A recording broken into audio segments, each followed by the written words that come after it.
तो उत्तराखंड कांग्रेस के अध्यक्ष करण माहरा ने बीजेपी सरकार पर हमला बोला है। उन्होंने कहा है कि धामी सरकार अवैध खनन के कारोबारियों को संरक्षण दे रही है। सरकार के संरक्षण में खनन की रॉयल्टी का खेल हो रहा है, लेकिन सरकार अवैध खनन के कारोबार पर रोक नहीं लगा पा रही है। करण माहरा ने सहकारी विभाग में भर्ती घोटाले का आरोप लगाते हुए सहकारिता मंत्री को तुरंत प्रभाव से हटाने की मांग की है। साथ ही साथ घोटाले की जांच हाईकोर्ट के रिटायर्ड जज से कराने की मांग भी की गई है। बीजेपी की सरकार लगातार जो रॉयल्टी पड़ती है उसको बढ़ा रही है। 2007 में इन्होंने 37 रुपए पड़ने वाली रॉयल्टी को 84 रुपए किया और 2017 में जैसे ही बीजेपी की सरकार दोबारा बनी, इन्होंने उस रॉयल्टी को रेते में 197 और पत्थर में उसको 194 रुपए कर दिया। और खनन का जो अवैध कारोबार चल रहा है उससे रेवेन्यू का जो लॉस हो रहा है उसको ठेकेदारों से वसूलने की तैयारी चल रही है। इस 197 रुपए में 25% डीएम का एक खाता भी करा गया है जिसको देना आवश्यक है। तो इसके हिसाब से 1 घन मीटर पर रॉयल्टी लगभग 240 से 245 के आसपास पड़ रही है।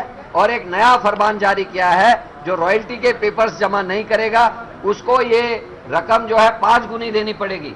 अभी तक व्यवस्था ये थी कि जितने घन मीटर ठेकेदार ने काम किया होता है उसकी रॉयल्टी सरकार जितना रुपया सरकार ने तय किया उसके हिसाब से खुद काट लेती है। और अगर रॉयल्टी के पेपर जमा हो जाते हैं तो वो उस रॉयल्टी को वापस करती है, क्योंकि सरकार 2 बार रॉयल्टी नहीं काटती थी। ये एक गंभीर विषय है जिससे छोटे और मझोले जो ठेकेदार है उनकी कमर तोड़ी जाएगी और जो बाहर से आने वाले बड़े ठेकेदार है उनको लाभ प्रदान करने की नीयत से तथा जो अवैध खनन से जो राजस्व का नुकसान हो रहा है उसकी आपूर्ति भरपाई छोटे ठेकेदारों से करने की सरकार कोशिश कर रही है। नियुक्तियों में जो घोटाले हो रहे उनको लेकर का लगातार कांग्रेस कह रही थी घोटाले हो रहे। पूर्व सरकार में बीजेपी के एक मंत्री और विधायक ने भी ये आरोप लगाया।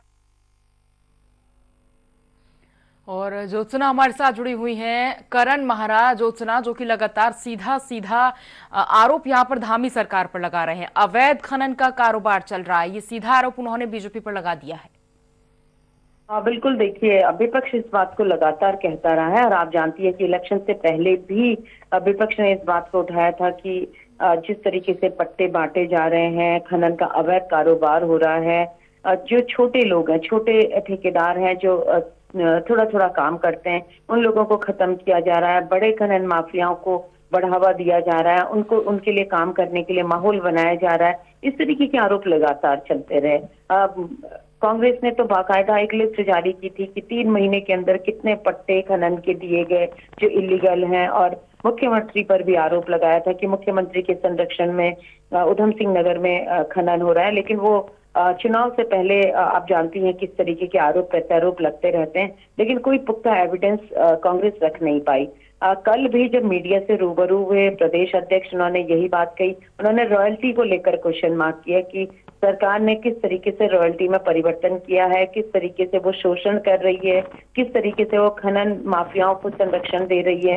लेकिन पर्टिकुलर किसी केस में वो इस सामने ये नहीं रख पाए कि नियम विरुद्ध यहाँ पर हुआ है। हालांकि जो खनन का मामला है उत्तराखंड में पिछले 10 वर्षों से हम देख रहे हैं कि खनन एक बहुत बड़ा इशू रहता है। खनन राज्य में रेवेन्यू का एक बड़ा सोर्स भी है और ये माना जाता है कि खनन से जो एक्चुअल में रेवेन्यू मिलना चाहिए वो कभी राजकोष में जमा नहीं होता है, क्योंकि राज्य में पैरेलल अवैध खनन का कारोबार चलता है और अवैध खनन के कारोबार में सफेद पोशों का संरक्षण होता है, तभी ये अवैध खनन का कारोबार चलता है। चाहे हम शारदा कोशी की बात करें या हम गौला नदी की बात करें कुमाऊं में, या फिर हम गंगा नदी की बात करें या हम यमुना की बात करें, कह सकते हैं कि जो खनिज आता है, यानी कि खनन के लिए जो खनिज आता है प्रचुर मात्रा में आता है, क्योंकि पहाड़ों से नदियां इसी मैदानी क्षेत्र में आके सबसे पहले रुकती हैं। और ये चीज बार बार यहाँ पर हुई है कि अपने रेवेन्यू सोर्स बढ़ाने हैं, उसमें हमको खनन में ध्यान देना होगा, खनन को साइंटिफिक तरीके से करना होगा, क्योंकि प्रॉपर खनन ठीक ना होने के कारण कई बार बाढ़ जैसे हालात होते हैं, गाँव में पानी घुस जाता है, ये सब बातें होती हैं। लेकिन अवैध खनन को लेकर के जब कांग्रेस सत्ता में होती है तो बीजेपी कांग्रेस पे आरोप लगाती है, बिल्कुल। और जब बीजेपी सत्ता में होती है तो कांग्रेस बीजेपी पर आरोप लगाती है कि सरकार का संरक्षण है अवैध खनन करने वालों पे और रेवेन्यू लॉस किया जा रहा है। तो ये आरोप प्रत्यारोप यहाँ पर चलते रहेंगे। और कल भी करण मारा ने जहाँ खनन को लेकर बात कही, वहीं उन्होंने कई चिट्ठियों का भी जिक्र किया, क्योंकि महिला सशक्तिकरण मंत्री की तरफ से कई चिट्ठियां लिखी गई थी। इसके अलावा पुनर्नियुक्ति की भी उन्होंने कटघरे में खड़ा किया। कल सहकारिता विभाग की जांच की मांग उन्होंने फुट पड़ती पूजा, क्योंकि